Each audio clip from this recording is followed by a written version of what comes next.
What's up? Happy Thursday to everyone. Lucky Lefty Podcast. We are in the building and we are brought to you by Anor Whiskey. It is AnorWhiskey.com.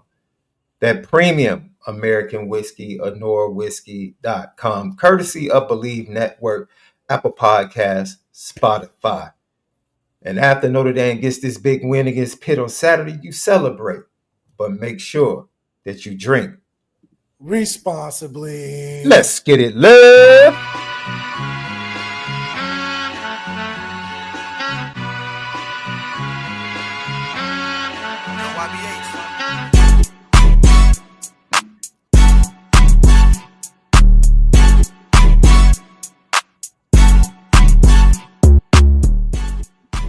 Lucky Lefty Podcast. I am Sean Davis, SD2 Mics, that dude. The original Lucky Lefty himself, MALIK'S ZAIRE, brought to you by Anor Whiskey, AnorWhiskey.com. Lucky Lefty merch available now at LuckyLeftyPod.com. Go get your stocking stuffers for the holidays. Subscribe on YouTube. Hit that thumbs up. It helps with the views. Leave your comments, questions, because we indeed respond to all. X, TikTok, Instagram at Lucky Lefty Pod. And we are presented by FanDuel. If you go to FanDuel.com right now, you will find Pat Narduzzi's Pitt Panthers sitting at an 11.5 point underdog for Saturday's noon kickoff. It's going to be very interesting, but I have some numbers to read you that are startling, and we're going to get to those. But you can find that over at FanDuel. Download the FanDuel app or simply go to FanDuel.com. We are indeed the home of the misguided passion, and we are forever committed to making sure that we spin it different. Ken Gibbs is going to join us the second half of the show. Oh, yeah. To give us some tidbits about the Pitt Panthers and a little more on the ACC, the going zone. Who is actually going to win that conference? It is like a log jam at the top of the conference standings in the ACC. He'll break that down for us in the second half of the show. But of course, it's Thursday, so you already know we're going to have Malik's 3 Keys brought to you by Anor Whiskey. But before we get to that left, how are you doing on this Thursday, my brother? Thursday night football. Love to see it. And it's a terrible game. It's a terrible game. Terrible game. The Jets and the Patriots is horrible. Why is it? You don't think it's a good game? Dude, I haven't seen good football on Thursday night in a long time. Well, it's a bad product. It's just a bad product. What makes it like bad? It's like having college football on a Thursday night. It's just bad football. But you got the all 22 cut up. You can watch it in the different views, and the crew's not too bad. Yeah, I'm talking about the product on the field. I can care less. The product on the field is awful. It's awful. Man, it'd be some good game. Like the Monday night game was good. Once again, the Monday night game was good. Yeah, last Thursday games was trash. I ain't gonna lie. Thursday night football is absolute garbage. Is it because they don't? I don't know what it could be of though. Like, what do you think? Scheduling is too early in the week, or you play the game, bro. I was just having this conversation with my guy, Jared Payton, and I asked him. We were talking about his son. His son is an 8th grader.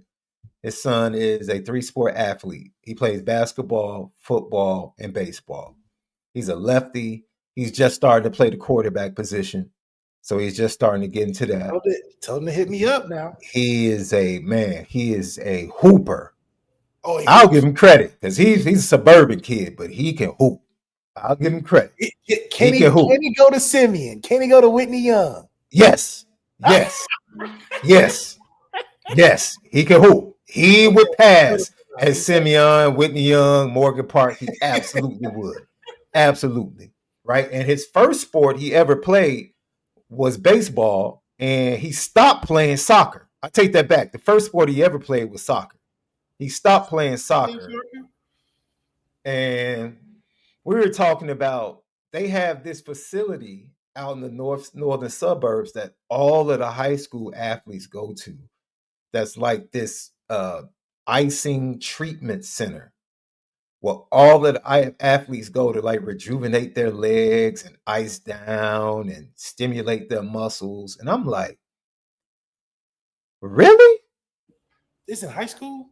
High school. The high schoolers, bro. Like the 7th, 8th graders and the high schoolers, because he takes his son.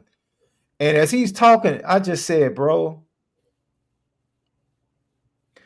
how in the world did your dad do what he did?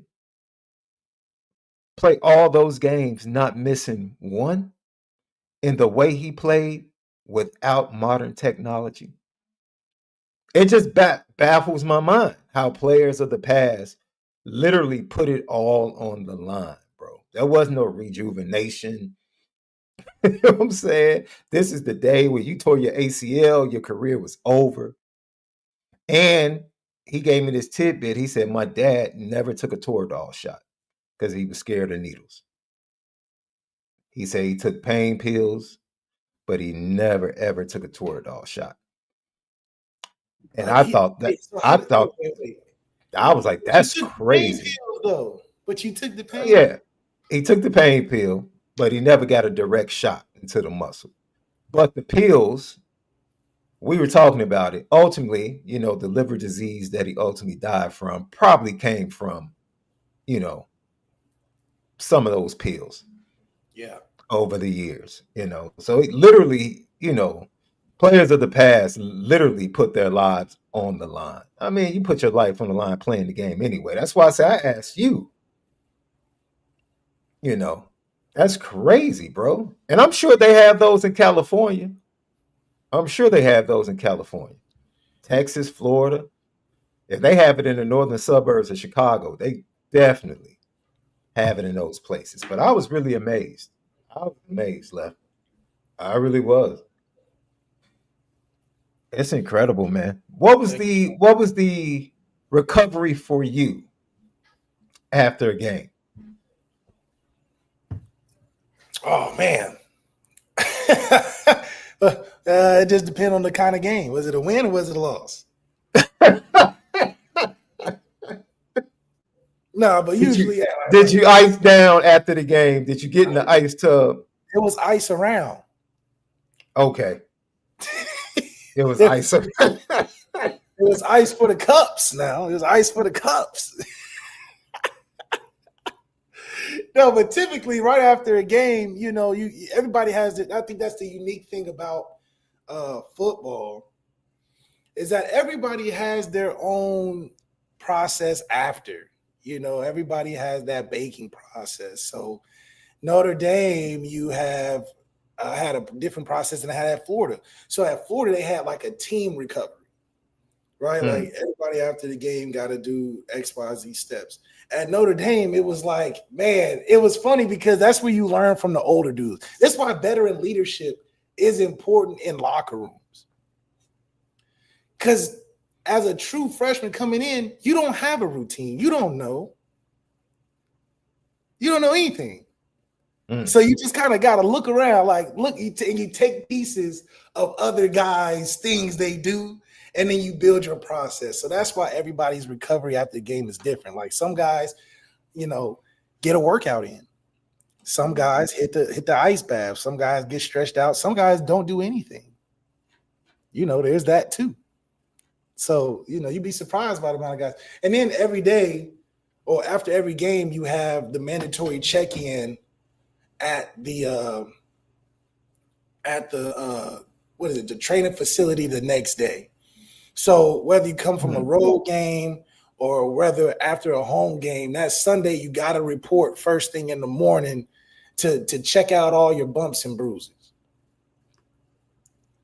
And usually there's a list, the list of guys that got to go. They say if you play over like X amount of snaps, then you gotta report tomorrow. Because some guys, that don't go get breakfast and stuff. But it's a true 7 day of the week process during the season, getting ready for games, studying, preparing, even the aftercare, because you gotta get ready for Monday. That's why the season gets long and guys are looking up like, damn, we got another week, because it can be draining. Say you prepare all week and week 5 and you beat Ohio State, and then week 6 you like, dang, there's more season left. Yeah. But so I think it's a cool thing, and you can tell who the pros are through a person's recovery process. Right? It's like Jalen Smith, man. His brother was professional. This man came in with his own bag of swag. They lay out the options of the game during those times, but he had his own bag of swag. It was dope. And then after the game, he had his own team. Like, he had things going on. I took a little bit of that. I took some for myself, but it's a forever learning process, man. I think that's the beauty of that part of the game, and it's underrated. So when they say LeBron spends X amount of dollars on the off season on his body, that's a good investment, considering all the advancements in technology and all those things. I think it's really important that guys like that, especially with NIL money, I would love to see how much NIL money Jeremiah Love spends on his body, because he can now. Yeah. Before, we had scheduled appointments with the chiropractor they bring in, Dr. Jerry, and but now, if I had the NIL money some of these guys had, I'm getting my own little team. Hot spa after the game, I'm getting my little rollers and all type of stuff. We're gonna have something, but that's where you talk about where's the money spent. That's part of it.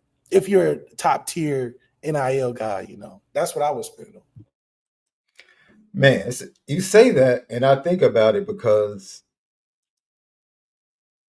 I think now it's really smart to invest in your body, right? But the smartest investment is probably still rest and diet.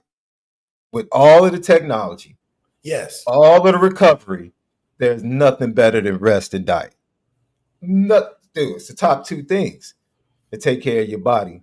And at a school like Notre Dame, when you add the rigors of the classroom, and like you said, the requirement is what? How many hours a week? 10 hours a week of film? Yeah, so it's 2 hours after every day of practice, or like just 2 hours or whatever. Yeah. It's really, if you're doing it right, if you're really doing it right, I would say honestly, it's hard to do both school and play at a high level at a top 5 program. Because one, the school is demanding so much unaccounted for time. You know what I mean? Mm-hmm. Like, you're really not enjoying the full college experience. They try, but you check in every day at 2:00 every day. And it's funny because, they don't talk about the morning lifts. So you're really checking in at 6 in the morning, and you go to class and you come back at 2. So, it's just crazy, man. I think, but like you said, rest and recovery, diet, fasting. And I'll probably throw in creatine, but it's such a complicated thing, because you go to all these fancy programs where they have this overload of luxury, where, yeah, you get fed, but you're getting fed 3 times a day, and his foods, all type of foods and shakes and all type of stuff, because you're trying to add weight, but you're trying to lose weight, and you're trying to maintain weight. You're trying to, all type of stuff. You're trying to lift, get bigger. Yeah. So it's hard to, like, at a premium, you got to have a good diet and get your sleep in. But shoot, man, it's tough, man. You in college still. Yeah, I just thought I gained even more respect during that conversation of, an already truly physical and dangerous game. You take away what is made available in terms of recovery for these athletes now. And as I said, it's trickled down to the elementary school level for 7th and 8th graders. It's crazy. But, as I shared with my boy, I said, that's a great investment, bro. I said, that investment right there might be better than the quarterback coach you got him. It's like, You think so? I mean, I think so. But you know, it's crazy. Especially if he's going to be a three-sport athlete. You know what I'm saying? Well, he He has had the played best for a sport. guidance. His Yeah. dad's has the best guidance. You know, because I think parents that haven't been there before, in some ways, overdo it because they just don't know how to get there exactly. So, like their road to it is probably a little more strenuous. But I'm Mm-hmm. sure he knows exactly when and where to put him at. And I think that's just the benefit of having, but that's the benefit of any nepotism type of thing, right? Like if you had doctors as parents, they probably teach you how to do some things without a license. You know what I'm saying?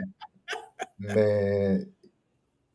And I think I can say this without giving up too much, and then I'm gonna be done with it. You know why this kid is amazing to me, bro? He's like the most humble kid in the world because you could tell he's a really good athlete, but he does not want to stand out. There'll come a point where he'll realize, like, You okay, got to. yeah, I gotta be that dude. But right now, like he's playing with his friends. You know what I'm saying? It's like I'm playing with my boys. I want all of us to like have Feel fun. like I we don't want getting to there together. Yeah, I don't want to seem like I'm bigger and better and I don't, the pressure, the name and all of that. I'm like, look, bro. It is amazing because I think about myself at that age. I probably would be full Shador in that bad fella. Easily. Like, That's the natural instinct, man. Come on, I dog. probably would, bro. My parents would probably have to pull my reins, like, calm your Yes. tail Yes. down, bro. It's because it's too sweet. You like, how can you Yeah, not take advantage of that? It's too yeah. how you He's humble the, when you got it. You know what I'm saying? It's different than being humble and not having it. Because you he's the trying to nicest. He's the nicest kid, man. Oh, and Shout out. breaking news, by the way. I gotta What's bring up? some news too. My dog Jaden Wade is committing in a couple days. It won't be Notre Dame, no. It won't be Notre Dame. I think it is, and it's okay because it's early. And I think his commitment to where he's going to go is going to boost up some of that value and get some people knocking on the door. He's committing as a junior in this day and age. That's super early, No, it's and real early. super early. So, but I think that Normally he commits like what, next spring? yeah, well, he's top quarterback. No, not even next spring. Yeah, next spring We for waiting last, 2026. but he's got a plan, I guess, with this school. I'm not a big fan of it, but I think if all goes right, man, he should be right where he should be. Now, I think he can do that without going to this place, but Notre Dame, you need to pick it up now. You need to pick it up. So we'll see what happens. Heck, they took all the way into May to make an offer to the 27 quarterbacks. So I would venture to say the 28 quarterbacks will probably, I don't know. We'll see. We'll see if they actually use the pot of gold to give out a couple of 28 offers. I'll just We'll say see. this. Got it'll be a splash if they do it right. If the school do it right, it'll be a splash. If not, I'll expect a transfer soon. That's crazy. That's crazy. Lucky Lefty podcast. I know King Gibbs. I'm going to ask him about North Carolina State plays Miami this weekend. And we already know that their quarterback is going to be a hot commodity in the portal That's this right. offseason. And I would venture to say his hometown Hurricanes would probably try to throw him a bag and probably try to discuss it and sneak up to his parents in the stadium this weekend. Down the Like, street. yo, we got that deposit in the locker room. It'll be interesting though because he has years left. Miami usually looking for a one and done guy. So if they go that direction, they probably trying to stick with him. Yeah. Sid, Sid Irish, I was a detractor of the way they handled the 27 process. But I'll keep it a buck. And see, the one thing this is what once kids, They did the same thing with CJ Carr. Once he committed early, they wanted to look at every box score of every game. And if he ever struggled, then it was like, oh my God, Notre Dame, I don't know about this CJ Carr kid. And it's like, he is a junior. Yeah. Relax. Relax. And fans were panicking during CJ Carr's career when he had some bad games. And now Teddy Gerard had some struggles. Noah Grubbs had some struggles, and people were like, oh my God. It's like, dude, relax. Relax. Let the kids develop. At this point, you have to feel like if Gino Gaduli gets his hands on them, that they're going to turn out to be okay. Because the two quarterbacks that he has as his top two on the roster right now look pretty good under his tutelage. They look pretty good. So hope the kids stay healthy. Hope they get to Notre Dame, get in the weight room, and just let them develop. And more importantly, let them come in and sit. That's the benefit for Kenny and CJ. They both had an opportunity to come in and sit. You know, the wild, wild west in the free market is almost putting pressure on these coaches to play these quarterbacks, these young quarterbacks, fast. That's why I applaud. Because the move to Juju should have and could have happened much earlier in the season. Yeah, way earlier. But they knew, dude, we're not going to, first of all, we're going to try and let him marinate and only play him if he's ready. If he's ready, because, you know, what are they not playing for playoff position, you know? And it's crazy because the young man showed you last week that he was indeed ready to play. And he does not have the best supporting cast at all. No. It's CJ Bailey. Receivers, though. He's got, I mean, I don't know. The team he has now, he doesn't have a running game, but he got no running game, no offensive line. The Seton kid who's the best offensive. They got a first round tackle. He didn't play last week, Left. What are you talking about? He was on the sideline. You played Mitchell. So I don't want to hear that. He was on the sideline. He on his Charles Jackson song? I don't know what he's on. He was on the sideline. Heck, is he coming back? Man, because you know they're throwing the bag at Seton. I don't see why Charles would leave. I'm talking about Seton. That's Jordan Seton. Jagassaw's not going anywhere. I don't know why he would leave. I mean, he could do the Caden Proctor, go to Iowa, get a bag, come back, get a bag. Or I don't know. I think Deion is okay because he got Juju. So now it's like, you know, get through this year, let Juju learn, and then take off. Really. You know, I was talking to somebody, and we'll get to this because, you know, Indy Milton fan asked us about Fernando Mendoza. I don't even know if he's trolling or being serious right now because it's Indy Milton fan. But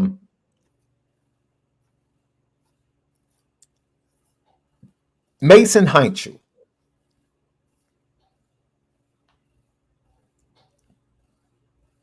Who? He bears watching. The quarterback for Pitt.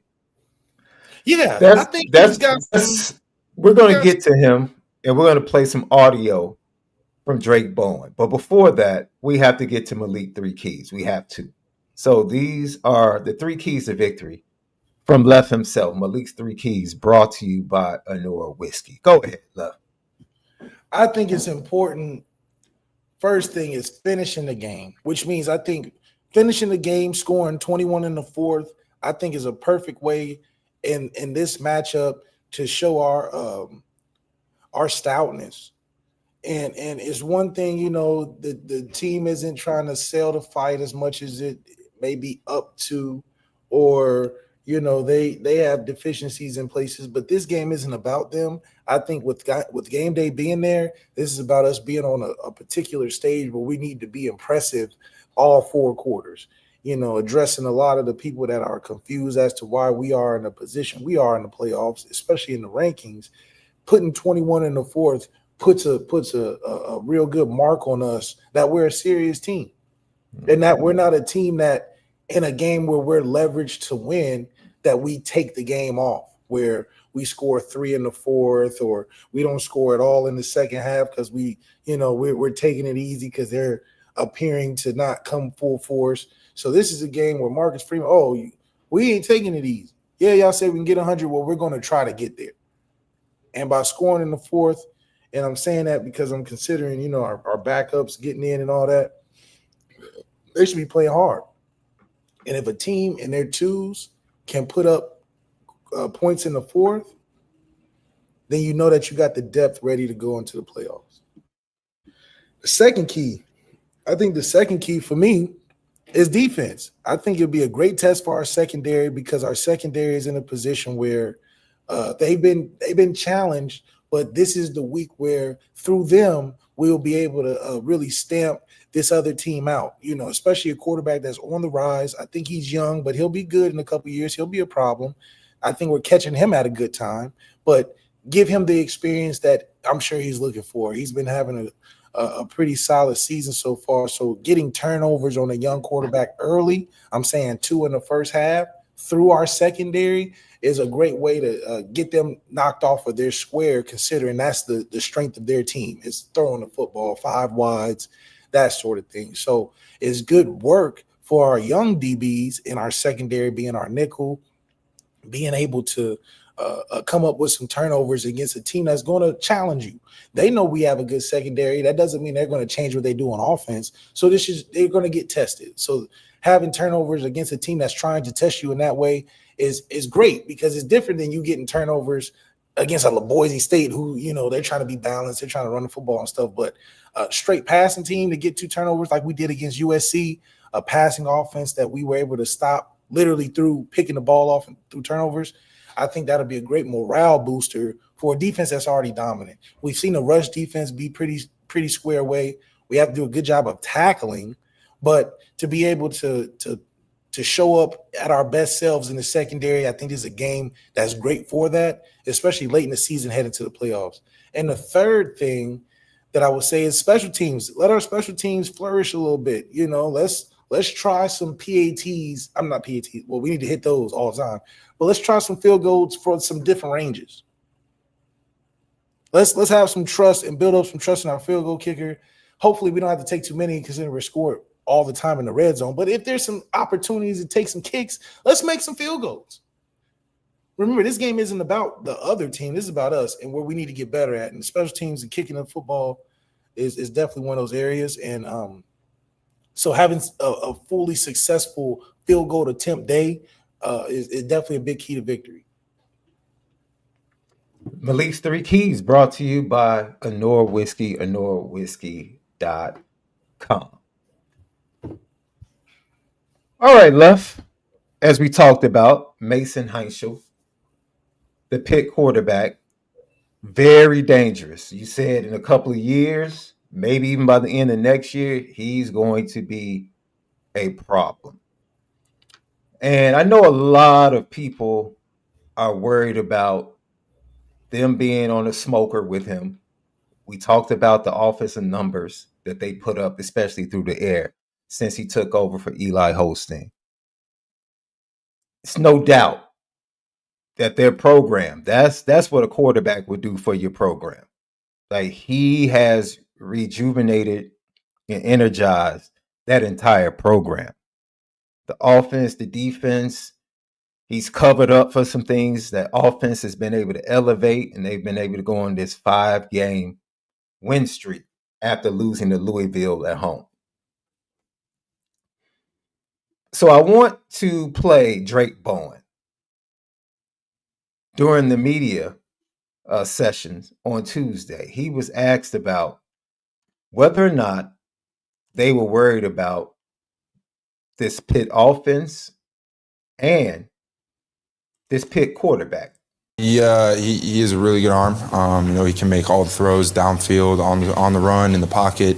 And when he understands the pocket really well. He breaks a lot of tackles. He steps up, he finds holes, and then he keeps his eyes downfield. And so, he is a freshman, but he's not playing like a freshman. He looks very comfortable and experienced in that offense, and he's the one that's been making it go the last couple of games. So it's going to be a good challenge for us. And receiver-wise, they have a lot of weapons. You've really worked on improving your pass coverage. What kind of challenge does their receiving core present for you? They got a couple guys that can take the top off, that are, a couple possession guys, and then they use their running backs in the pass game a lot as well. So, it's going to be a good challenge. We're working it, every day in, scout periods and stuff. So we're going to be ready for it.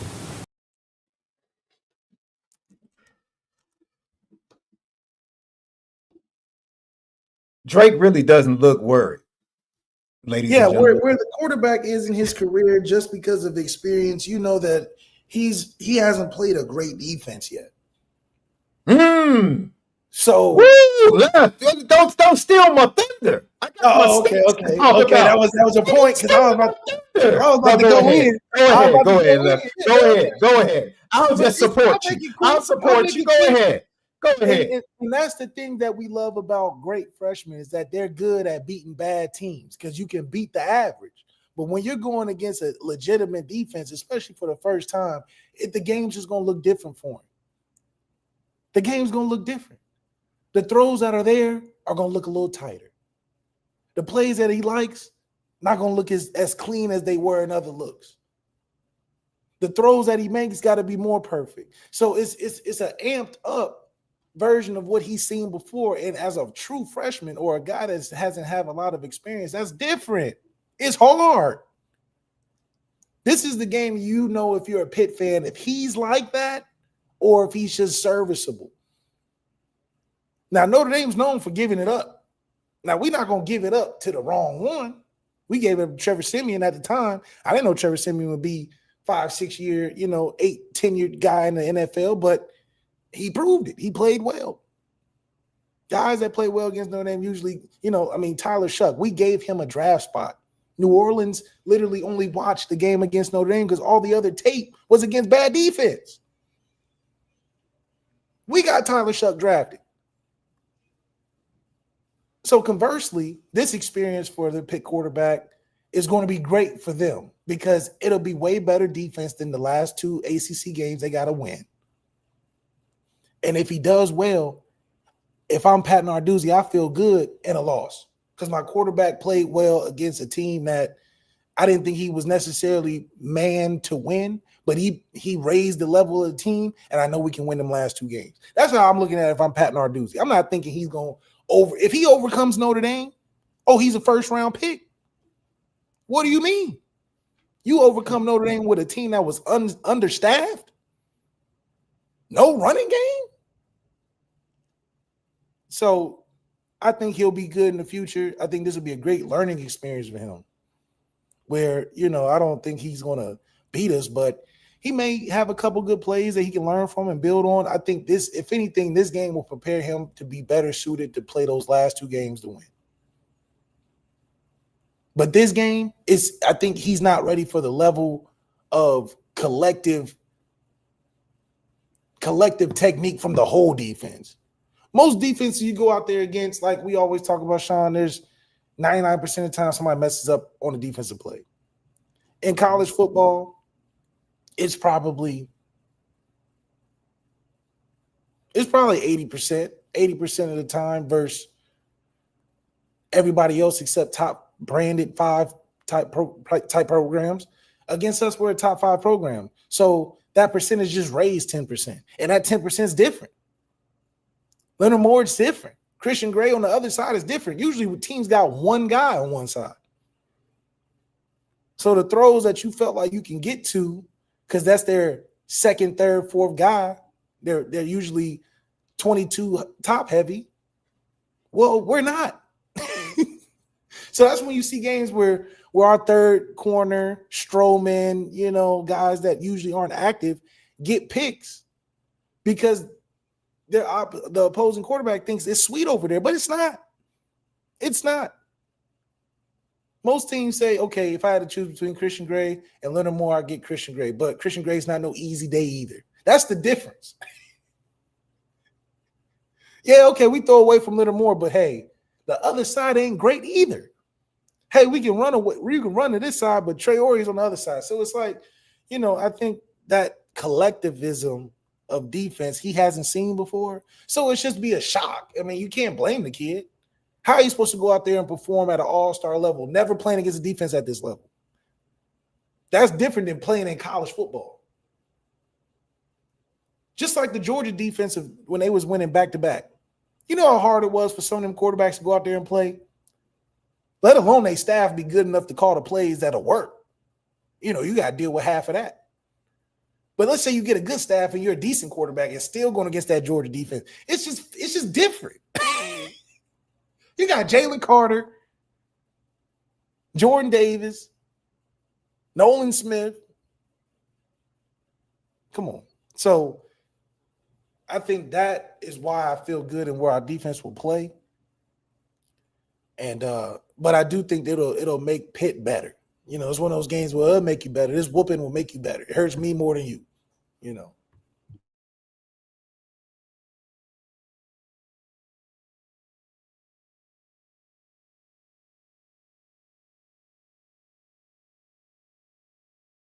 I think you're on mute. My bad. I wish I was right on top of what you just said, pause, because that's what they used to say back in the day. I'm doing this because I love you. Yeah, because I love you. It's hurting me to do this to you. It's hurting me to do it to you. Then don't do it. If it's hurting you, don't do it. I can't believe you're making me do this. I'm not making you do a darn thing. Not a darn thing. Don't do it. You do not have to do it. But no, it is absolutely amazing that Drake Bowen goes on and just gives the impression as if it's just another game for us. He's just standing there like, yeah, it's another game for us. Yeah. And you hear Pat Narduzzi. And then on top of that, you point out this young man, this great quarterback with so much upside, he's 5-0, but who is he 5-0 against? Yeah. So I'm going to get to the stats that back up exactly what you said. But before that, Drake Bowen was asked about what is it like switching from Navy preparation to a team, like you said, Left, that loves to throw it all over the field and loves to go 4 or 5 wide. And their running backs are used heavily in the passing game. What is it like to go and face and make that switch from Navy to this Pitt team, this Pitt offense? This is what Drake had to say. It's more of a challenge just to get the communication back and run the calls that you haven't been running. You have a few just normal calls that you go into Navy with, and and then you really don't use them too much. So it's kind of getting back to our old playbook, and that's what we kind of spent Monday on, just getting the communication, getting the calls that we would run back that we didn't run, and so it's a couple days thing, but we're back and ready to go. And then as a captain, how do you kind of approach blocking out the rankings and your message to the team along those lines? For me, I just kind of it doesn't really matter, because if you lose, you're done. It's something where it's always we just got to get better today, tomorrow, Thursday, Friday, and then you go out and perform on Saturday. And so that's kind of been the way that I've been thinking, and I know a lot of our team has as well. Just we got to get better today, and just keep getting better as we go. That's your team captain right there. That's your heartbeat. Yeah, he's Captain America, man. Yeah, he's very steady. Just steady. That's the vibe he gives you. Like, he's not impressed by a lot. It'd take a lot to impress him. He's not impressed, not disrespecting. He's not going to glowingly speak about you unless he really sees something. Other than that, you just standard procedure. Yeah, it's a good game. Blah, blah, blah. And you want to know the difference between the way Pat Narduzzi is looking at this game and the way Drake Bowen, when he was asked about what happens if we're done. What are you talking about? If we don't play well and lose this game, we're done. He's not mentioning bowl games. He's not mentioning, we just move on to the next games. We're done. We're done. We're done. So that's what Notre Dame is coming into this game with. So people are like, well, no, we don't want Notre Dame. They can't overlook. I told people after the first two games, Notre Dame doesn't have the luxury to overlook anyone. Yeah, we They don't have the luxury to overlook anyone. Because we're not overlooking anything. We're not overlooking a conference championship. We're not overlooking. Every game is a playoff game, especially with losing the first two. Like every game was a playoff game in the early part of September. They didn't overlook Boston College left. They fumbled inside the 5. They got multiple erroneous calls against them. Yeah, erroneous. Right? And they struggled in the red zone to finish, and they couldn't make a field goal and a PAT to save their life. They didn't overlook BC. They just didn't execute some of the simplest things, and you mix that. BC played a good 8 minutes in that game, bro. Yeah. To keep it close. And then they got lucky. So here I have for you, Lef, because you brought it up. Who has this young man played? Well, his first start was against Boston College. They're 99th. We're talking about pass defenses. Boston College is 99th in completion percentage, given up at 65.25% left. They're 125th in yards per pass at 8.8. They're 124th at yards per game at 276.6. They don't rush the passer well because they're 119th in sack percentage, and they're 98th in interception rate percentage. Let's go to Florida State. They beat them 34-31. 72nd in completion percentage, 62.45. 71st in yards per pass at 7.2. And 59th, that's pretty good, in yards per game at 219. Now, I will say this. He faced a team that has a sack percentage that is 17th in the nation and an interception rate that is okay. It's 36 in the nation. Now, why Florida State sticks out, Florida State is the best pass defense he has faced. They won on the road by 3. Now, the funny thing is they were an 11.5 underdog going into that game as well. And they were able to win the game. But CJ Carr ain't Castellanos. I'll just leave it at that. It's totally different offense he's facing. Totally different. Let me go to Syracuse. Oh, I wanted to point out, that was the best pass defense he's faced. He threw for 318, but he threw 2 interceptions as well. Uh-oh. Against the best defense he's faced, the best pass defense. All right? Syracuse. So he's a 100. He's a gunslinger. Left, you know your football.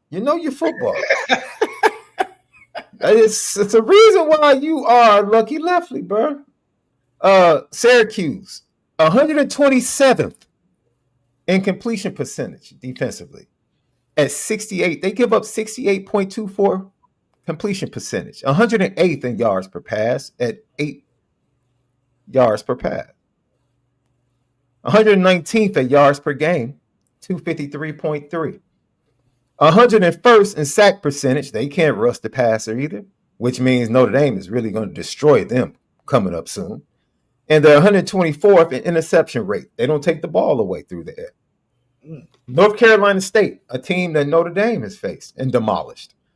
They're 82nd in completion percentage at 63.7, 115th in yards per pass, at 8.3, 136th in the nation at yards per game at 313.9, 123rd at sack percentage, and 89th in interception percentage. My God, who has he played? Who has he played? He hasn't played anybody. He literally hasn't played a good pass defense. Let's go. Oh, we're not done. Stanford. Oh, goodness. They're These 100 are the first time? These are the first 5 opponents he's faced. Pass defense. Stanford, 109th at 66.02 completion percentage. 104th in yards per pass at 7.9. 129th in yards per game at 284.5. 102nd in sack percentage. 130th in interception rate percentage. So he hasn't played a defense better than his own? He hasn't played a pass defense. Actually, the Florida State pass defense is right on par with Pitt's pass defense, and he threw 2 touchdowns and 2 interceptions in that game. If you're throwing picks versus bad team, multiple picks versus bad teams, it's gonna be tough because that means you're just throwing it. You're giving chances, you taking chances. I wouldn't. He's young, so he's young and careless. I wouldn't call him careless naturally, but he's just young, so he ain't got no fear. So let's go ahead. Go ahead. Let's compare Notre Dame. Okay. Because a lot of fans are like, oh, they won't prove anything until Notre Dame stops a good passing attack. Well, you didn't give them credit for USC, which is a good passing attack. You didn't give them credit for Arkansas, which is a good passing attack, because they've done it even after they've lost to Notre Dame. They've done it against top-notch SEC competition, but you dismissed. Yeah, you dismissed Arkansas. It was Arkansas. Okay, all right. They did it against Texas A&M, but they're not good. USC, A&M, 42 points now. USC wasn't good enough. Oh well, this that. All right. But Kai Lemon's going to win the Blitnikoff. That's not good. He had 70 yards. Another top 5 passing offense with this young man in the last 5 games. Does Chris Ash and his defense get any credit? Probably not. They probably won't. They probably won't. But these are the numbers, right? Where does Notre Dame rank in these categories? Well, in completion percentage allowed, Notre Dame was 21st in the nation, averaging 57.24 completion percentage to opposing quarterbacks. Left 57%. Do you understand that? See, I didn't do the numbers. If I subtracted the first 2 games from that, it's probably lower. If I subtract Miami and Texas A&M, the completion percentage since they've turned things around is probably lower. Wow. It's probably lower. And it's 21st in the nation as it sits now. Opponent's yards per pass, 50th in the nation at 6.9. That would be lower than anybody he's faced. Wow. The ranking is not, 50th, that's good. Some might even say average. But it's lower. I'll tell you this. It is 0.3 yards lower than any defense he's faced. Wow. Yards per game. Now, this is where Notre Dame, because of all the yards they gave up early through the air, they've gotten out of the hundreds. They've literally dropped 48 spots. Yeah, that's not in yards per game. That means you literally had a bad start. It wasn't who you were. Horrible start. Once again, if you subtract the first 2 games to get a picture of yards per game through the air, which I should have calculated that, and I'll do it once you start talking. I'll try to go ahead and get a quick calculation. They're 78th in the nation at 232 yards per game. There's only one team that he's faced that gives up less through the air. And once again, who was it? It was the team he threw 2 interceptions against. That's Florida State. Wow. Yeah. Wow. Now, here's where it gets really good for Notre Dame. Sack percentage left. Notre Dame is sacking the quarterback, 35th in the nation, 7% of the time. Wow. Every 14 dropbacks, they're sacking the quarterback. 35th in the nation. Conversely, how many attempts do they have in a game, though? Conversely, they're 26th in the nation because CJ only gets sacked 4% of the time on his dropbacks. It's pretty good. Pretty good work in the trenches. Pitt's been throwing it 30 times, though, a game, right? Dude, sometimes 40, 45 times. Yeah, like so that's what, 3 or 4 sacks in a game. 3 or 4 sacks, throw on a little extra pressure that leads to a couple of interceptions, forced fumbles, things of that nature. Because I doubt they play conservative. I doubt they try to nickel and dime us where he's not going to be in positions where he'll get careless. They're going to be, I would assume, full attack, especially early. Because they play with a little bit of nothing to lose because we don't, necessarily care. So I'm sure they're going to give us all they got the first couple drives. The crazy thing is, Left, the last stat is the sack rate. I mean, the interception rate, where Notre Dame is 3rd in the nation at 5.28.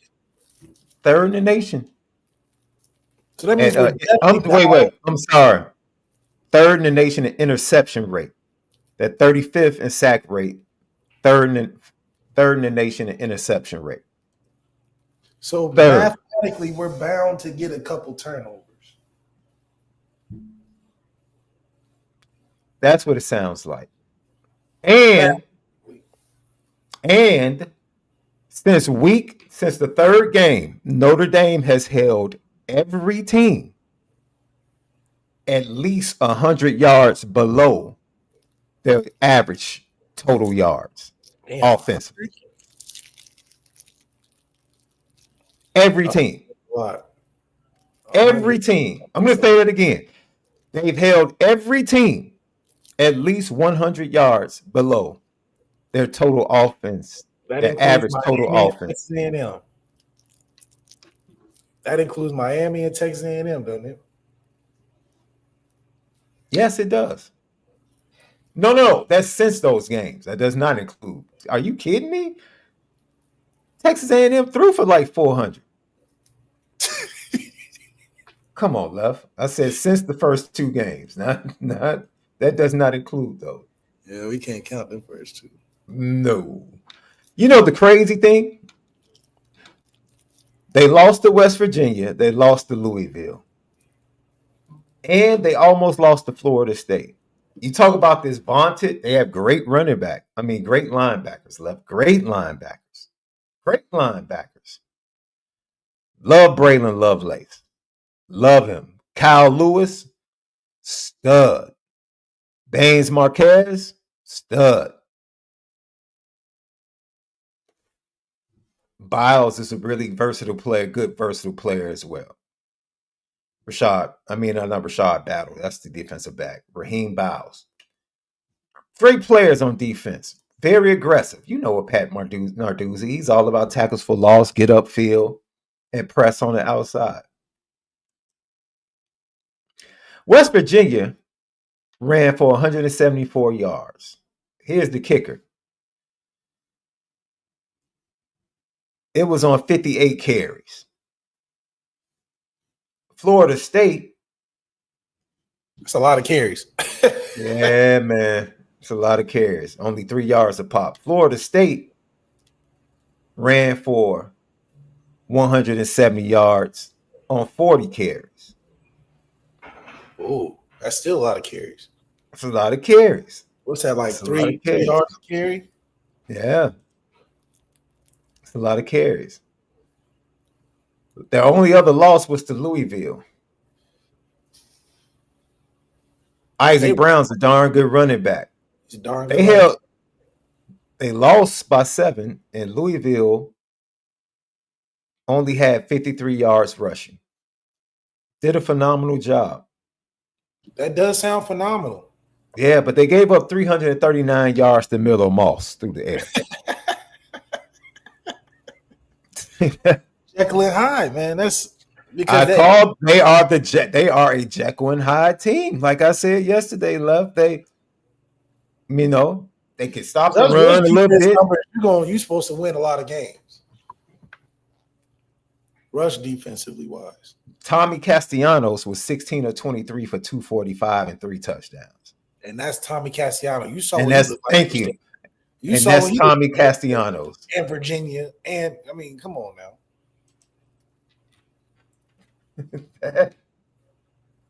That just look.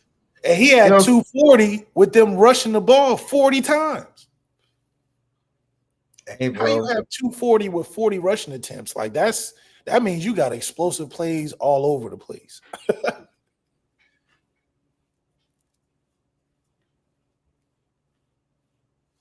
It's crazy, bro. It's crazy. I understand. Dude, it's every game is nervous time, bro, until it's not. You don't have margin for error. Notre Dame doesn't have any margin for error. Every game, every single game is, man.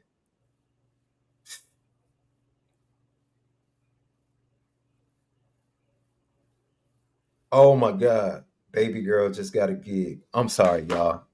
Y'all give me a second. Go ahead and talk, Left. Hey, congratulations. I gotta make a call real quick. I'm about to call her real quick. I can't wait because we still got KG. Give me a second. Absolutely. Yeah. Anyway, shout out to SD. SD Records is popping like always. But Pitt, man, I'm feeling really confident about this game. A lot of it is because we're in a great position to just keep continuing to show dominance. And we have a game where we can work on our things that we lack in. We shouldn't take it any breaks, though. This defense does pose a good front in a lot of situations, especially in the run game. And for our offensive line, this is a great challenge versus a box that's very physical and very aggressive. 3 yards a pop is not going to be good enough for a rushing attack like we have, especially with 3 or 4 backs. 2 we primarily use, but they're some of the best. 3.5 yards a carry is not going to be good enough. So up in that is a devil in the detail that you can tell early on if we're on the right track. Because if we get the run game going against a team that is very stout or has been stout against the run, it bodes well for us, considering we'll have a lot of one-on-ones like we've been seeing a lot, especially in the last couple of games with CJ taking the advantage. I mean, we even had one deep throw that anybody – it was thrown to 2 people.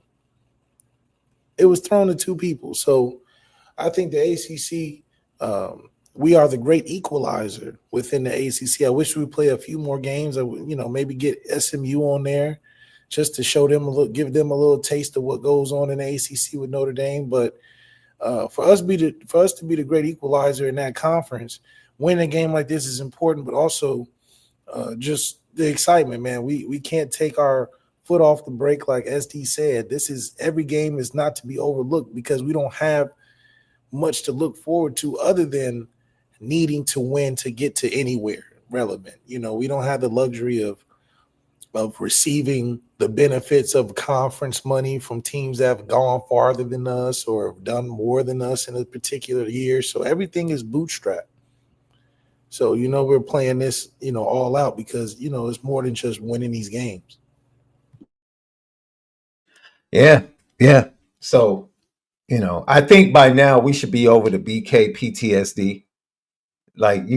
We should be able to let that go, especially after the playoff run last year. Now, if there's any angst right now, it should be directly correlated to this current team. And if you still want to hold on to Chris Ash and the pass defense and the defense and other things, have at it. No shade here. No shade from me. I totally get it. But I'm here to tell you, man. I am here to tell you that this team, in my opinion, my humble opinion, this team is really locked in. They're really locked in. And I think Drake Bowen exemplifies that.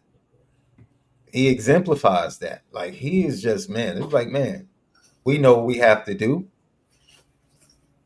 Like it's now or never. There is nothing Now or after never. this.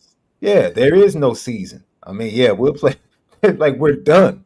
I mean, the young man said, "Yo, if we're not successful on Saturday, we're done." That's Pretty straightforward. But that's what you man. come to Notre Dame for. You come to That's Notre what Dame I'm Notre is Dame for. it's all the marbles in. You're going for the highest. You're going for the highest glory. So it's one of those things where we don't celebrate divisional champs. We don't celebrate conference champs. We only celebrate one thing, and as a true competitor, that's a great thing to be in, because the only thing your mind is on is the major competition, which every week is a major or in somewhat competitive game, and you can tell also by how we're scheduling. We don't schedule games out till 2035. Like, name a team, we put them on there. Name a team you said we avoid, we put them on there. Texas is on there, Florida's on there, Bama's on there. So we're addressing the strengthening of schedule, but also contradicts what all these media people and people on X talk about, how we don't play anybody or teams don't want to play us. They want to focus on in-conference games. Well, we got the biggest fish out of most conferences scheduled on the schedule. We put Georgia on the schedule. What do you mean? Did we put Michigan back on there? Michigan back on there. I mean, these are the big dogs of y'all conferences. So hopefully so technically we're our own conference. It's the conference of the best teams that play us. So I like that. I like those odds. Lucky Lefty podcast. So let's hear from offensive tackle Anthony Knapp. He's talking about this matchup, the once bitter rivals of the Fighting Irish. Anthony Knapp talks about it, facing Pitt. Always love a good rivalry. I think, that's what makes this game great. It's funny, my dad, he grew up about 2 hours outside of Pittsburgh in Greenville, PA, a little small town. I grew up watching the Steelers, so it's cool playing in the Heinz Field. I think we bring, we're a physical team, they're a physical team. I think it'll be fun. I think we got a lot of respect for them, and we're ready to go. But we try not to look too much into rivalries because we treat every team with respect. I feel like that's something we take a lot of pride in. And we do that by, having hard preparation and working really hard when it matters, and so we can be ready to perform on Saturday. So. And what have you been like seeing from your teammates next to you? You're 9 games in? Yes, ma'am. Yeah. What you said? What do I like seeing? Yeah. Well, I like to see their physicality, and their resilience. Because football is an emotional, tough game, and people are going at it all this time, and it's cool to see my guys keep a cool, level head, and keep they play with the end in mind. We all have one goal here, and I think that's important. And I think there's a lot of passion, and there's a lot of love, like it's a brotherhood, like O-linemen talking to DBs, we all hang out like brothers, it's just one, it's not a segment, it's just one giant room, and we all love each other, and I think that's cool. Being part of that brotherhood is something cool, and it's really cool that's an atmosphere in our locker room. So.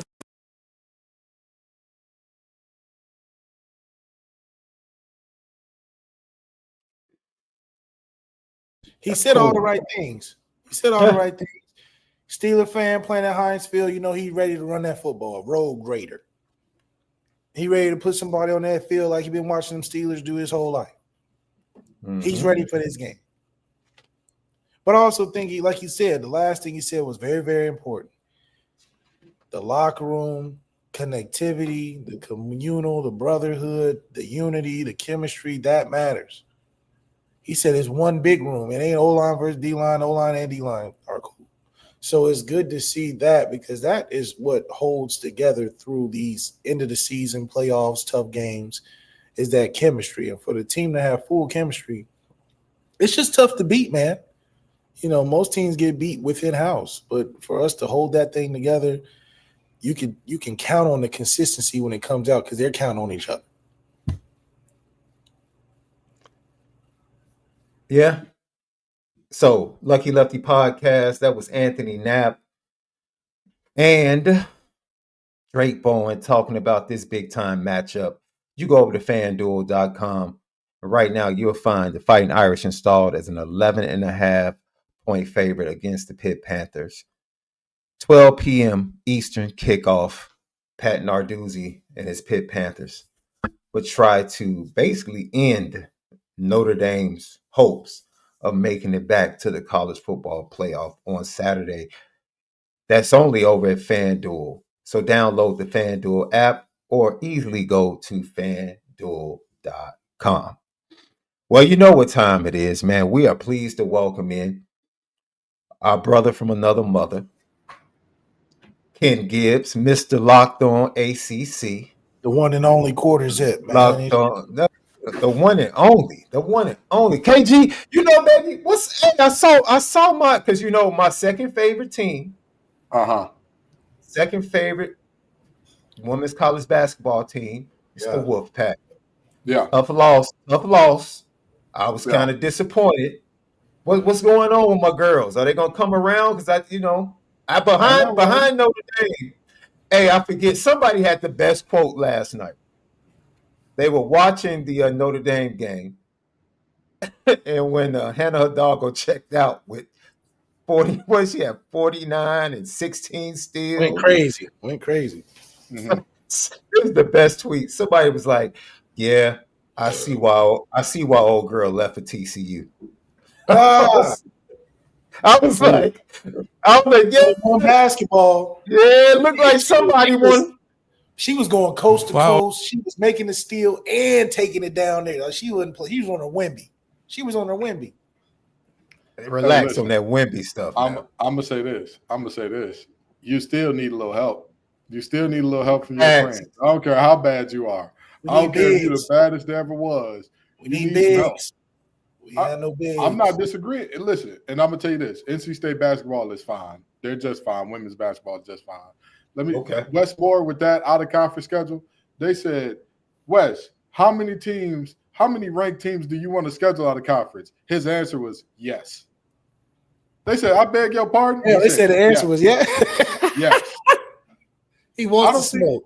I don't think y'all understand. Their exhibition was against number 8 ranked Maryland, and then they went on to play Tennessee in the first game of the season, and then they went on to play USC right after that. And they got another invitational coming up that's filled with ranked teams. So Westmore, he's I don't know man. He loved his team. He think he going. I don't know if he loved him or he hate him. I don't know if somebody done said something wrong. If somebody said, I don't know. He's taking this year personal. He said we want all the smoke like the tendonism on. He said we want to marinate it till it fall off let me see if it I think that's tender. That's what Westmore is saying about the schedule right now. Because he is not scared. That's what he's doing. So they'll be just fine. They look like the better team for a majority of that game. They just went ice cold down the stretch. And I think that they're figuring their way out. They're figuring their way out. But I think just like with NC State men's team, I think this NC State women's team is the deepest that it's ever been. I mean, there are players who are working their way back from injury. Obviously, we all know Camille Pierre is the star of the show right now, but Zoe Brooks missed do everything. She's like a woman version of Westbrook with a jump shot. And then you've got Zam Jones, who is your sharpshooter, your three-point specialist and all those things. And as she gets older, matures, and, learns to not every shot that she sees, she don't need to shoot it. She's like me. If it's a bunch of tall black women in the club, you don't need to shoot every shot. Sometimes you need to just breathe for a second. And I'm not talking about the big old girls from Cleveland. I'm joking. I'm joking. But, sometimes you need to see the shot and turn down a good shot for a great shot. So as she comes along, everything will be better. Taylor Krieger has been phenomenal early in the year as well. So the women's Wolfpack team will be fine.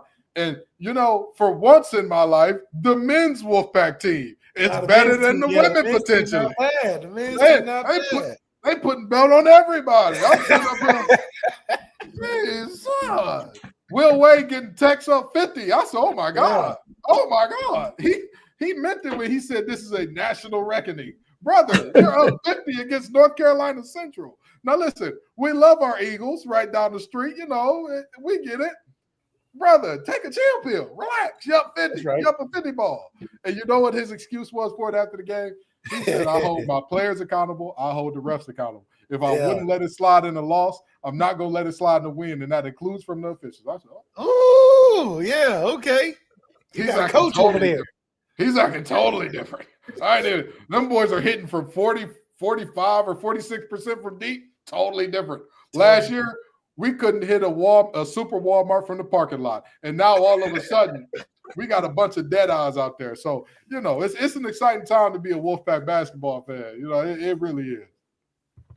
So, Lucky Lefty Podcast, before we get to this matchup, I do want to ask you, at this point in the season, with depending on the team, 2 or 3 games left in conference, this log jam, where you're talking about 6 teams possibly have a shot at making the ACC championship game, like with a combination of wins and losses here.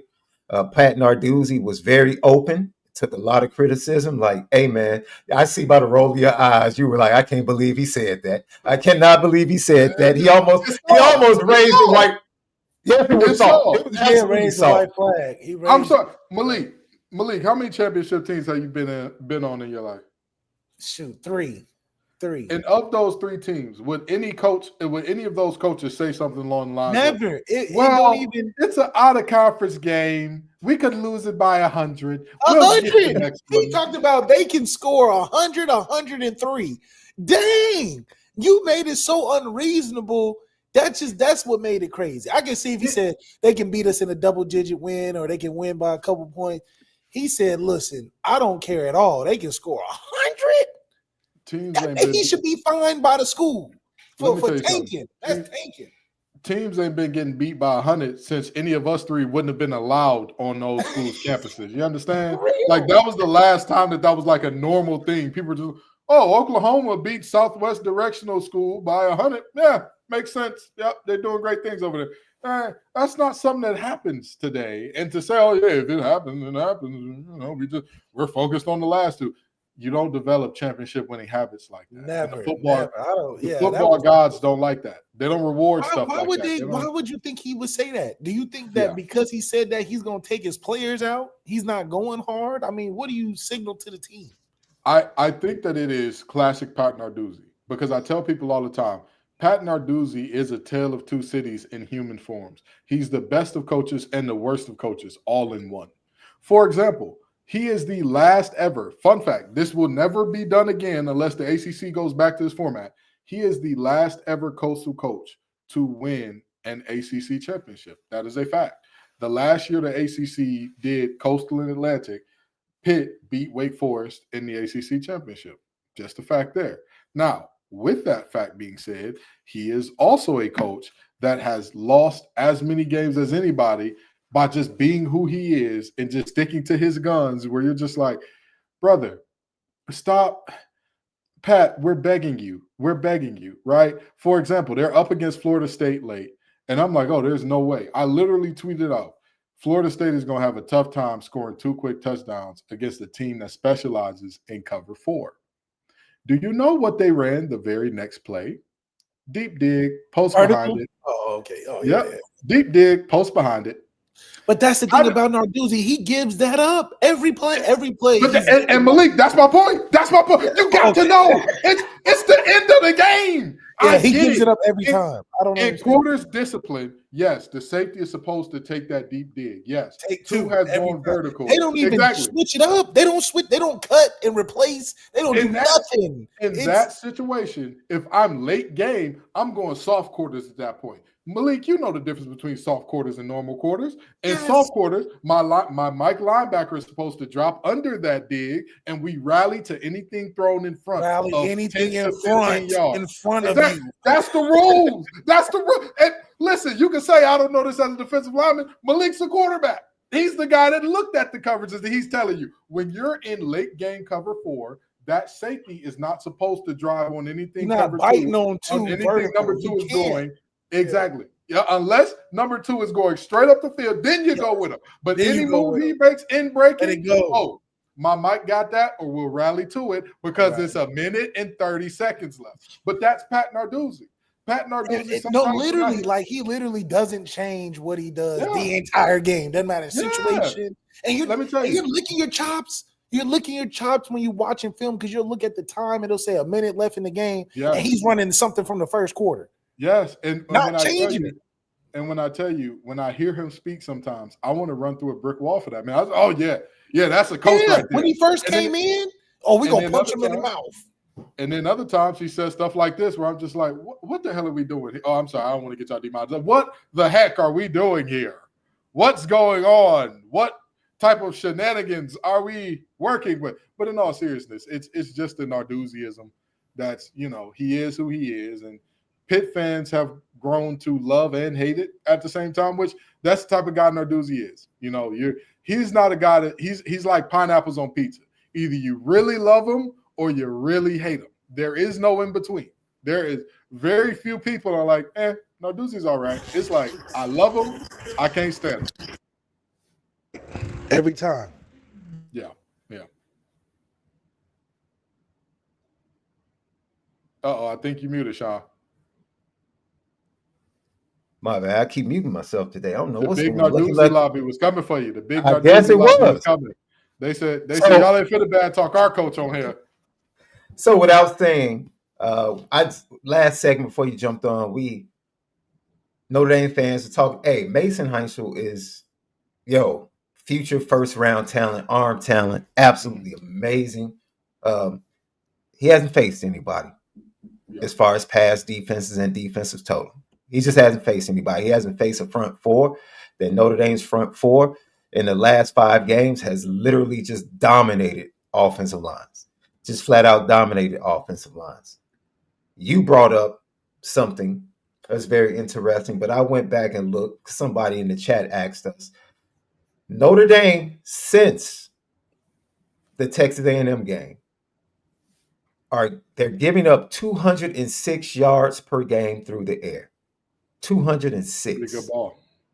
Good ball. Now, you throw Navy in there, who really doesn't throw the ball too well. So you might jump it up 5 yards because it probably came down because of Navy a little bit. That's a darn good ball. It places them right around 39th, 40th in the nation.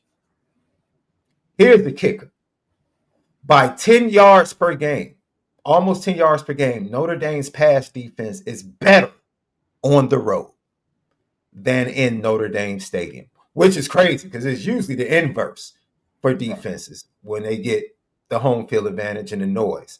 Notre Dame's a better pass defense on the road by nearly 10 yards per game.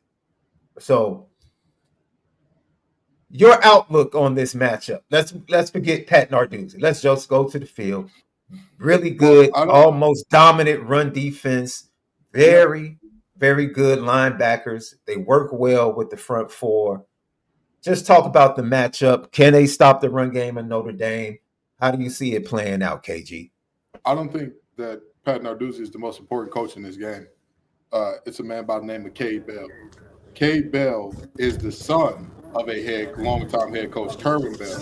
Kerwin Bell is the head coach at Western Carolina. Cade Bell was the offensive coordinator at Western Carolina 2 years ago when my NC State Wolfpack had to play him. And I said, wait a minute now. How these are Division II boys. How are they're not only keeping up, they're making plays. They're finding ways to be isolated and make plays. And this year, Pitt, despite the fact that historically, other than when Kenny Pickett was there, have not pissed a drop offensively under Narduzzi.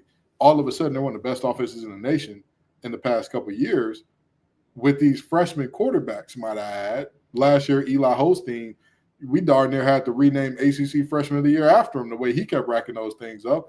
And then this year, HEINTSCHEL, I don't know what it is at Pitt. Maybe they sacrificing their older quarterbacks in some type of Mayan ritual to pass his abilities on to the new freshman. Definitely a ritual. Definitely the ritual. It's a ritual. It's all right. I know they going to the top of that bell tower they got up there, that chapel they got. I know they going up there. You watch him. You watch the movie. Yeah, I saw it. Yeah, I know what's going on. See, I'm doing the knowledge. Y'all quarterbacks ain't getting all these rules to protect you by accident. Look, Patrick Mahomes not good for no reason. Yeah. You see all them quarterbacks start disappearing all of a sudden. Never mind, we ain't got to get into that. But in all seriousness, Cade Bell is excellent at finding one-on-one matchups and finding ways to get guys isolated in coverage. What he does exceptionally well as an offensive coordinator, he figures out, okay, this is what this team likes to do most in this situation. And then from there, he says, okay, because they like to do this, I'm going to counter with this. And that's going to mean that this guy and this guy are one-on-one. And I like my chances. And so far, if HEINTSCHEL is given protection, he's good. But HEINTSCHEL leads the ACC in one category that is very damning for this Pitt team if they cannot protect him. He has the largest difference in passer rating when pressured versus unpressured in the ACC. He has the largest difference. Nobody has that's a darn good stat, KG. That's nobody a darn has good a stat, big KG. Nobody has a bigger difference. So if Notre Dame can get home, it's going to be a very long day for the Panthers up in Heinz Field. And don't nobody come in the comments saying it's called Akron or not. His mama named him Heinz Field, so I'm going to call him Heinz Field. So with that being said, it's going to be a long day for the Panthers in Heinz Field if that happens. But if Notre Dame cannot bring pressure, and if Notre Dame has to blitz to bring pressure, that is where K. Bell is at his best. That is where he cooks up his best meals, because at that point in time, we all know if a guy is blitzing, where does that mean he is not? In coverage. And if it's one less guy in coverage, what does that mean? More individuals are going to have to make matchups happen and win their one-on-one matchups, which again, Desmond Reed, fantastic player. He's taken to another level by the way that he's used by K. Bell. I'll give you a prime example. Against Florida State, Desmond Reed won Receiver of the Week in the ACC. Desmond Reed is a running back.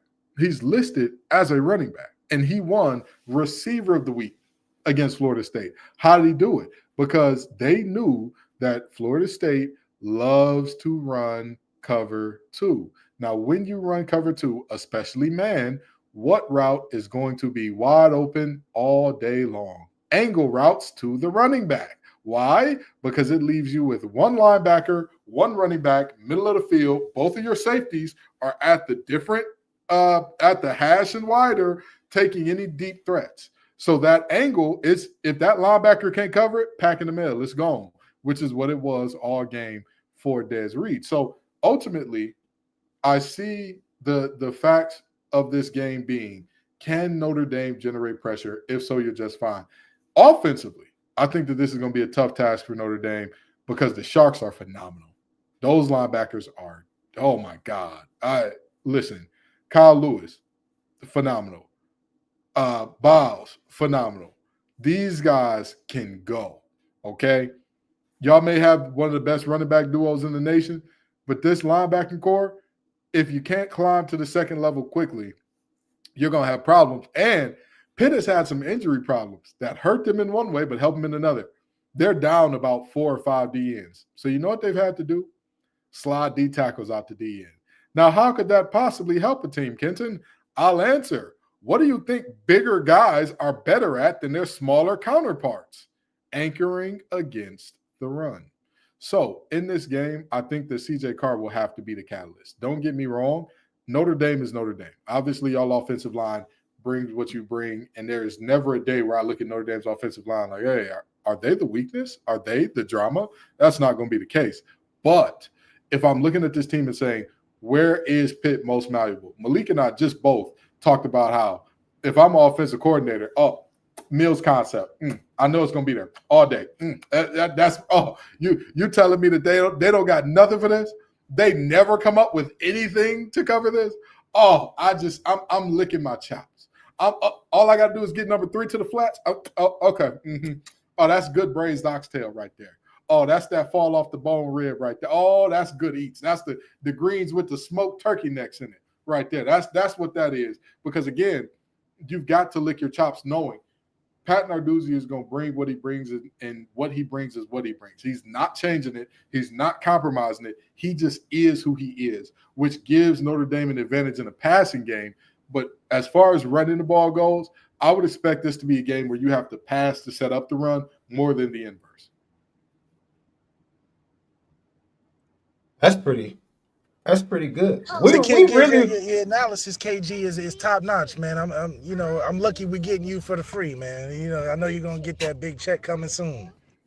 Hey, listen, Locked On just got named the #1 sports podcast. I hate to do it to the Bleav Podcast Network. We love y'all brothers, but I got to tell you, Locked On is #1, baby. We the #1 sports network out there. So, they just know I may be well taken care of now. I may be well taken care of. There may have been y'all say that there'd be a good shepherd, a good steward over what you got. Yes, sir. I may Yes, have sir. a little bit more to be a steward of as of late.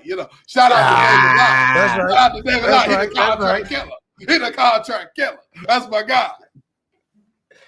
Oh man, Lucky Lefty podcast. The one thing that your analysis made me think of was we were talking about even the teams, West Virginia and Florida State were two teams that both ran for 170. Mm-hmm. But it took a lot of rushes to do it. Yeah. It took a lot. I think West Virginia ran the ball over 50 times. Yeah. Something crazy like that. And so go ahead. The key to beating this team, even if you are going to run the ball, the key to beating this team, it's got to be. A lot of people don't realize this because we talk about how great the starters for Pitt's linebacking core are. The guys behind those starters, because they're so good, they don't play often. They're not. You have to wear these guys down. You're not going to break the rock in one swing. We've seen a few times this year. I believe Jeremiah Love broke off multiple 90-plus yarders this year. Not this game. Don't expect that. If that's a betting prop somewhere, don't take that bet. That you donate that money. You would be better served going down to your local women's shelter and say, hey, take my money. Take it. Make sure that them babies eating. Then cut off the snapping wick. And I don't want to hear nobody talking about I'm in the bind. Never mind. That's too adult for this show. But the reality is you're probably not going to see that. But if you see Notre Dame with a lot of possessions, the biggest thing that has hurt Pitt is a lot of turnovers offensively that keeps their defense out. We would say that turnovers versus bad teams. Yeah, after so long, you wear down. I don't care who it is. It could be the 2000 Ravens. If they're playing 80 snaps, ain't no linebacker playing 80 snaps. That's just not realistic. You can't do it. So play in, play out, wearing them down, continuing to strike the rock. It may not be the first rush that gets it done. Number 40 might. Number 45 might. But it ain't going to be number 1. Ain't going to be number 2. Ain't going to be number 10. Huh? Lucky Lefty podcast. So do you foresee it being a close game? There's a world where it is close. I could see it being close.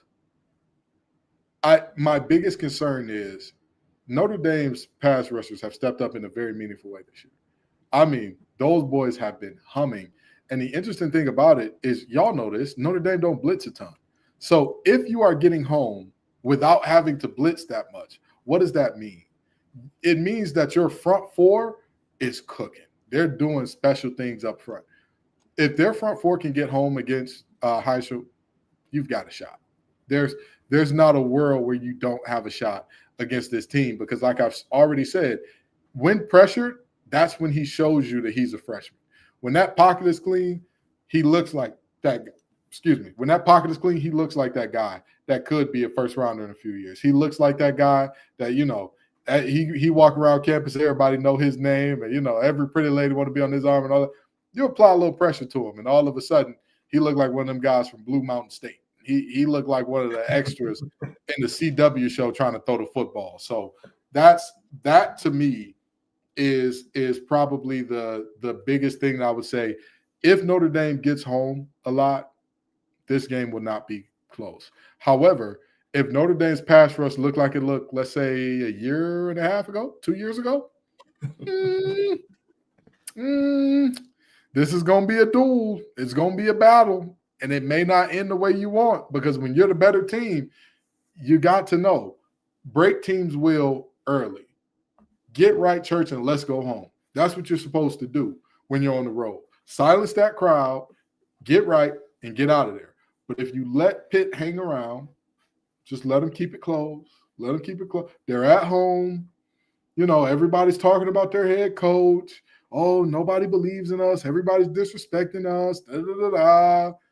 Okay, you let that game be close long enough, and you got a loss on your hands that is objectively a playoff eliminator for Notre Dame. They don't run the ball well according to the numbers. Desmond Reed is a fantastic all-around running back. You pointed out how he's dangerous in the passing game. Yeah. I'm sure Chris Ash recognizes that. Absolutely. Is it just they don't commit to the run game? Or is it that the offensive line, which they do struggle to pass protect in certain situations, is that offensive line just not up to par when it comes to creating room for Desmond Reed and the Turner kid? I like the Turner kid as well. Yeah. I think they're both good. I think the biggest thing that I see with this team is it's a philosophical thing more than anything else. Like they're one of those teams that don't see balance as 50% run, 50% pass. They see balance as doing what they want to do when they want to do it, right? If they're like, hey, we only need 5 yards here, let's just pop a run for a quick little 5 and we'll be good to go. That's what they'll do. But also if they're like, we need a shot right here, we need to take us a deep shot, they'll go for that. So I don't think that it's a thing that Pitt cannot run the ball, because if you look at their top 2 backs in Turner and Reed, both of those guys are bumping right up against 5 yards per carry. They're right up against it. So you tell me, right? Is 5 yards per carry anything to sleep on? I would say no. I would say no, not at all. But that is a situation where at the end of the day, that's not their strong suit. That's not what Pitt's known to do right now. They're not known as an offensive line that's so physical, so nasty, they just going to maul you to death. You just going to look up and say, oh, my God, Pitt's run for 200, 250 on them. It's not really who they are. I watched the game with North Carolina State, and North Carolina State was able to do some things offensively against Pat Narduzzi's offense. Mm-hmm. They were really humming, and then they lost Jolie. I believe Jolie, that's when he came up with the injury on the touchdown reception. Right. What was it that you felt like they did in that game that effectively went at what Pat Narduzzi likes to do defensively? Well, I think the biggest thing is very simply attacking downfield, attacking and saying, hey, we want to throw the ball at a high clip. Again, the Sharks are good. Those guys are not – I'm not just saying this just because they're ACC guys or anything like that. I genuinely get joy. And when I say joy, I'm talking about a deep joy and happiness from watching Kyle Lewis play football. He is all over the place. He knows where he's supposed to be. He's very instinctive in all those things. But what they did against any cover 4 teams, it's normally not going to be your outside guys that cook up and have the best game. It's normally going to be your slot guys, because your outside guys, cover 4 builds natural brackets sometimes over your outside guys. So what does that mean for your slot guys? Like I said, if you can get number 3 to the flats, or if you can get those crossers, you're going to end up in some pretty good spots. So ultimately what NC State did, they said, hey, we don't think they can check Justin Jolie. We don't think they can check Teddy Hoffman, who is one of our primary slot guys. Justin Jolie being a tight end, he plays on the inside. When you create those matchups for your inside guys against their linebackers and safeties, that's where you can expose this defense. That's where you can say, we know what you're going to run. We know how you're going to run it. It's never about the X's and O's. It's just about the Larrys and Joes at that point. Or I guess it could be about the X's and O's if you simply say, we're going to run cover 4 beaters all game because we know what you're going to run. So ultimately what NC State did to take advantage of a defense that was somewhat pliable was just, again, attacking with cover 4 beaters and working those slots. Man, just watching the film, like I said, it's going to be very interesting to see what they do, right? Knowing that the cover 4 is there. This has been the Notre Dame offense has definitely been, we'll take what you give us. If you put 8-9 in the box, and I'm interested in the chess, because most teams have had to say to themselves, we're going to stop the run. We're putting 8 in the box. And with the linebackers that Pitt has, I'll be interested early if Narduzzi shows some cojones and says, we're just going to trust our front seven to start this game to see if we can shut down this run game and allow our guys to stay back in that cover 4. That's going to be interesting. And then it's going to be interesting to see if the Notre Dame offensive line, seeing that says, oh, okay, you really believe you can stop our 2 running backs?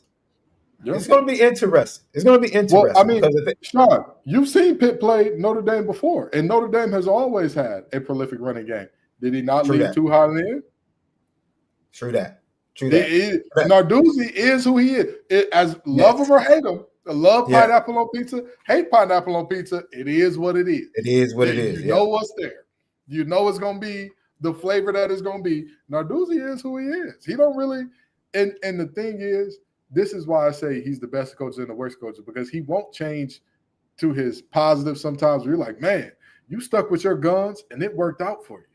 But he won't change at times to his detriment, where you're like, brother, we get it. You like cover 4. Brother, we get it. You don't like playing a nickel back. We know you hate playing dime, but not like this, man. Not like this. You don't have to do it like this. Yeah. So he just is who he is. One thing that is consistent, if you have a good tight end, you pointed it out. I look for Eli Raritan and Will Pauling to have big days. Yeah. In the passing game. Because the tight ends have done damage. Louisville's tight ends did damage. North Carolina State tight ends did damage.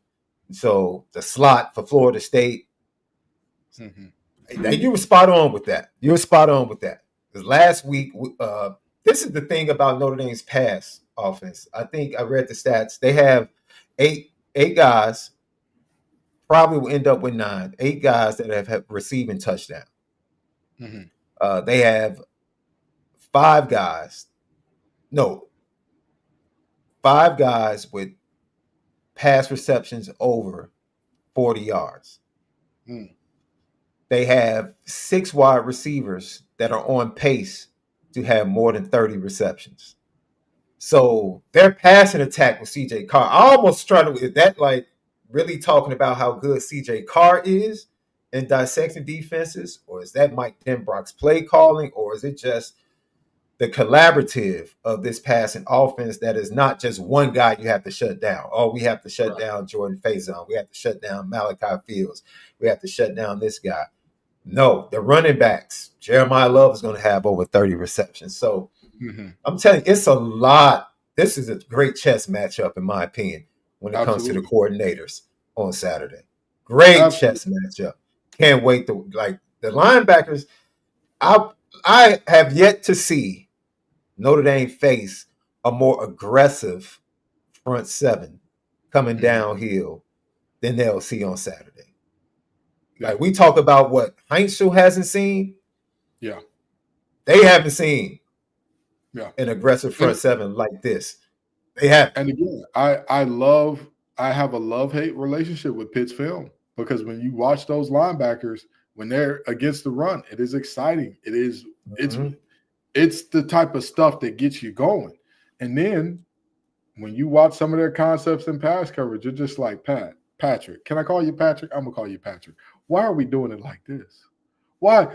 There's a better way, brother. It's 3rd and 12. Get that third linebacker off the field, Patrick. What are we doing here? So, it's a very interesting thing to see in terms of against the run. Like I said, this is a good group. This is a phenomenal group. That, like you said, they come down. Those linebackers, they trust the film. They trust their eyes. They trust their ability. And more often than not, it works out for them. The question is, what do y'all do when you got to go backwards? When you're coming toward the line of scrimmage, bar none, there's not an argument about who those guys are. What do you got to do when you got to go backwards? Because this ain't the 2000s. This ain't, we not seeing Nebraska coming through running option and tearing teams apart. Those days are long gone. Everybody's spreading the ball out. Everybody is, like you just said, this is probably the first time Notre Dame's ever had that type of offense in terms of that spread and distribution of pass catches and all that good stuff, right? It's a different world. This is a different world. Lou Holtz and Jerome Bettis ain't walking through that door. This ain't that type of deal. This is an extremely different situation where, again, CJ Carr and Denbrock are saying, hey, we are going to spread you out and we are going to do what we need to do there. Now, will there be times where they get it under center, I formation, my big boys against your big boys, put your dukes up, let's do it? For sure. But almost every offense in America, and welcome to the 20th century, Notre Dame, including Notre Dame now, is going to say, all right, you stopped the run, good job, good job. Hey, everybody, let's go gun week. Let's go wide right. You know what? Let's go ahead and hit them with a Mills and a Z comeback, please. Let's see what they got for that. Let's see. Yeah, let's run that H on the drag. Let's see what that cover 4 can do when we got 3 dragging across the formation. Let's see how they hold up. So, this is a reality of a very good meeting of the minds here, honestly and truly. So, who gets to the ACC championship game? If you had to bet on it right now, who gets to the ACC championship game? See, this is why I'm not a bettor. This right here is why I'm not a bettor. It's stuff like this. Great minds think alike. There's no way to win. But if I had to put something on it, if somebody had a weapon to my brain and said, all right, now pick somebody or else, the first thing I'd ask for is a call so I could tell my mother I love her. And then I would say most likely we're looking at Georgia Tech and SMU. I'd say those are the 2 teams that get it done. Because SMU has 1 conference loss, so does Georgia Tech. And going down the stretch, I think that those 2 have pretty favorable schedules. And also, the reality of what we saw with Georgia Tech is like, hey, don't allow 50 points and you'll be fine. That's the whole deal. And I think with the way the Key prepares that team, I don't think they'll have another showing as poor as they did there against NC State. So, and they only have 2 conference games left, which is an advantage over some teams in the ACC who have 3 left. So I think that they end up making it. I think Virginia, they've had a great season. They saved Tony Elliott's job. They saved his job. He gets another year. And honestly, Tony Elliott, and this is very serious, he has dealt with more as a head coach than any coach has ever had to deal with. Man. What he's had to deal with, they're painting 3 players' numbers on the field at UVA from now on. And it's something that Tony Elliott had no control over. It could have just as easily happened to Marcus Freeman, could have just as easily happened to Dave Doran, could have just as easily happened to Sharon Moore, could have just as easily happened to Ryan Day, could have just as easily happened to the insert coach here. But it didn't happen to anybody else. It happened to him. And he had to deal with that. He had to go through, being a coach through that type of situation. And he did so admirably well. It just didn't yield very good results. He had a bunch of games where they were right there on the precipice. Just one play went the wrong way. And now this year, it felt like they had a horseshoe in a very special, sneaky place that has allowed them to win a few games. I think they'll win 1 or 2 more, but I think at the end of the day, they have 3 conference games left. I think they may have run out of that little bit of luck. And they go 2-1 down the stretch and just barely wins. Louisville, they've already hit their game where they forget to play football. They already – I told everybody when they lost to Virginia, oh, no, this is bad. And everybody's like, oh, it's just 1 conference loss. What do you mean this is bad? I said, this is 1 conference loss, but Louisville looked like they remember how to play football in that game. They're going to have a game this season where you say, what the hell was that? That's who Louisville is. They always have 1 game that's better than anybody expected against Miami. And then they always have 1 game where you just are like, wait, this can't be that team. This is not the team we've seen all season. Cal. So, I mean, I think, Louisville probably ain't going to get it done, although they have a lot to say about it.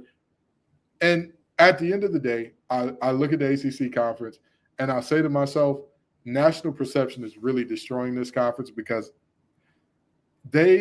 all of the same things that people say give the SEC strength, the ACC does not get the benefit of the doubt for, which is really unfair and unfortunate.